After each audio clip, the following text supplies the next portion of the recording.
بسم اللہ الرحمن الرحیم۔ السلام علیکم، welcome to my YouTube channel. کیسے ہیں آپ لوگ؟ امید ہے آپ لوگ سب خیر خیریت سے ہوں گے اور ایمان کی اچھی حالتوں میں ہوں گے۔ آج کل کی نیو جنریشن کو ہمارے ان دیہاتی کھانوں کا پتہ نہیں ہے،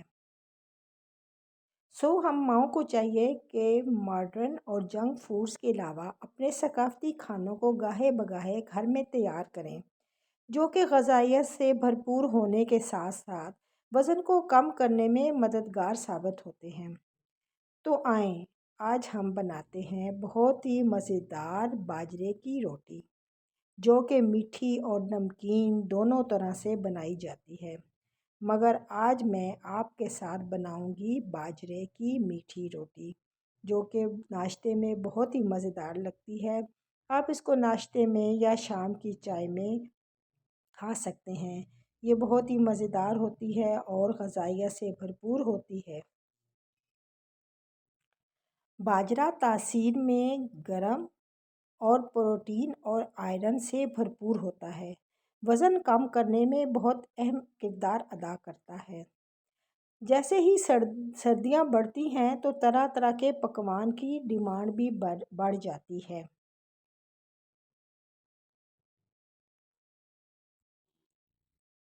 آج کل کے بچے چونکہ ان چیزوں سے مانوس نہیں ہیں، تو اس لیے ہمیں چاہیے کہ ہم ضرور کچھ نہ کچھ ایسا بنائیں تاکہ ہمارے بچے بھی ان چیزوں سے مانوس ہو جائیں، ان کھانوں سے مانوس ہو جائیں۔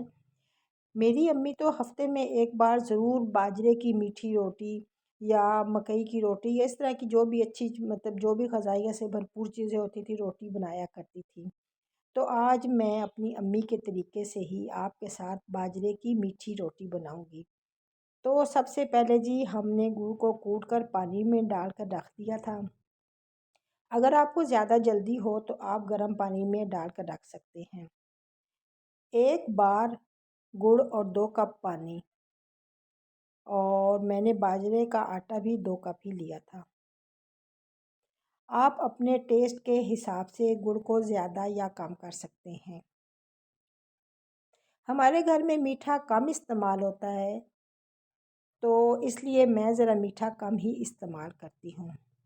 اور دیکھیں کس طریقے سے میں نے چھوٹے چھوٹے پیڑے بنا کے اس کے رکھ لیے، اور پھر میں نے اس کو بہت آسانی سے ایک کپڑے کے اوپر، جو آپ کے گھر میں صاف کچن والا کپڑا ہوتا ہے اس کے اوپر رکھ کے اس کو آرام سے بنایا ہے تاکہ یہ ٹوٹے نہ۔ اس روٹی کو عام روٹی سے تھوڑا سا موٹا رکھا جاتا ہے، اور دونوں سائڈوں پہ دیسی گھی لگا کر اس کو سلو آگ پہ پکائیں تاکہ یہ اندر تک پک جائے۔ ساتھ ساتھ میں یہ روٹی سیک رہی ہوں اور ساتھ ساتھ میں یہ روٹی دوسری بھی بنا رہی ہوں۔ پیڑے میں نے تقریباً 2 سے 3 کپ ہم جب لیتے ہیں باجرہ سوکھا تو ہمارے 5 سے 6 پیڑے چھوٹے چھوٹے بن جاتے ہیں۔ اور یہ جی میری مزیدار سی روٹی تیار ہو گئی ہے، جو کہ ہم نے ناشتے کے ساتھ کھائی تھی۔ اس کو اگر ہم بنا کے صبح رکھ دیں اور ہم اس کو چائے کے ساتھ اوون میں تھوڑا اس کو گرم کر کے چائے کے ساتھ بھی کھا سکتے ہیں۔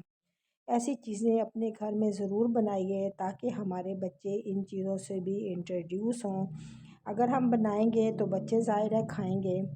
تو اس طرح کی چیزیں جو دیسی ہوتی ہیں وہ ہماری صحت کے لیے بہت اچھی ہوتی ہیں۔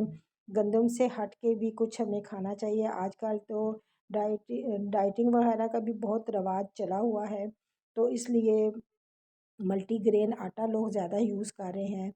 اگر اس میں ہم کبھی اس طرح کی ویک میں ایک دفعہ باجرے کی روٹی، مکئی کی روٹی، میتھی کی روٹی، اس طرح کی روٹیاں استعمال کریں گے تو ہمارا یہ جو ہے نا گندم کم سے کم استعمال ہوگی، گندم کا آٹا کم سے کم استعمال ہوگا، جو کہ ہمارے ویٹ لوز میں بہت ہمارے لیے مددگار ثابت ہوگا۔ اگر آپ کو یہ میری ریسپی اچھی لگی ہے تو پلیز مجھے کمنٹ ضرور کیجیے، اچھی چیزیں شیئر کیجیے۔ میں کوئی اتنی اعلیٰ کک نہیں ہوں، پر میں جو تھوڑی تھوڑی چیزیں اپنے گھر میں بناتی ہوں تو میرا دل کرتا ہے کہ میں آپ لوگوں کے ساتھ شیئر کروں تاکہ آپ لوگ بھی یہ اچھی اچھی چیزیں اپنے بچوں کو بنا کر کھلائیں۔ مجھے کمنٹس کر کے ضرور بتائیے گا کہ آپ مجھے کہاں سے دیکھ رہے ہیں۔ خوش رہیں اور خوشیاں بانٹیں، اور اپنے گھر والوں کو اچھے اچھے کھانے بنا کر کھلاتے رہیں۔ اللہ حافظ۔